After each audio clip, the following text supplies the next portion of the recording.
Hello and welcome to Asia Business Report. I'm Karishma Vaswani. Well, let's begin the program with climate change because diplomats at the COP27 climate summit have reached a historic deal. After a marathon round of negotiations, an agreement has been set to establish a fund that will give money to the nations hit hardest by the effects of climate change. Developing countries have for decades called on richer and more developed economies to bear the costs of damages from rising temperatures. But wealthy nations like the United States didn't like that idea. They've argued in the past that a deal like that could open them up to unlimited liabilities. Well, for more on this story, we can speak now to Anna Moore. She's a senior consultant at Elevate Global, a company that deals with sustainability and supply chain services globally. It's great to get you on the program, Anna. In the first instance, your thoughts on how much of an achievement this deal has been? Thank you for having me. Yes, this deal sets a huge precedent for climate justice being at the forefront of commitments by rich nations. And it is the establishment of a fund to provide resources to communities worst affected by climate change.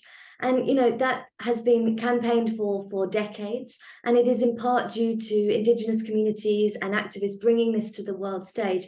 But it's important to recognise that although this deal is a step towards justice for those worst affected by climate change and the disasters and damages and losses that they experience, there are still not commitments to who will pay, how it will be paid, and who it will be paid to.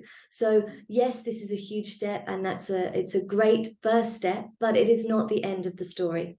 Yeah, Anna, on that, we have seen, obviously not at this scale, but in the past we've seen agreements at various summits when it comes to climate change. Often the rhetoric never matches the action. What are your expectations this time around? This is such an important point, and I think there's been a lot of frustration and confusion from leaders, activists, climate scientists that there are still well overdue agreements from last year's COP26 in Glasgow regarding the reduction in fossil fuel usage. So although the damage and loss deal is hugely significant as a first step, it does not confront the causes of why these communities and countries are affected in the first place, which of course is global carbon emissions, fossil fuels, overconsumption, and exploitative industrialization. So yes, it's a great step, but there is still a lot of frustration as to why we're not able to uphold the deals from previous COPs. What would you have liked to see, Anna, as an outcome at COP27, a sort of realistic outcome that, it's impossible to please all sides, isn't it, but would have pushed us further down the line, so to speak? Yeah, I suppose one thing that I would have liked to have seen would be more commitments to the phasing out of oil, coal, and gas.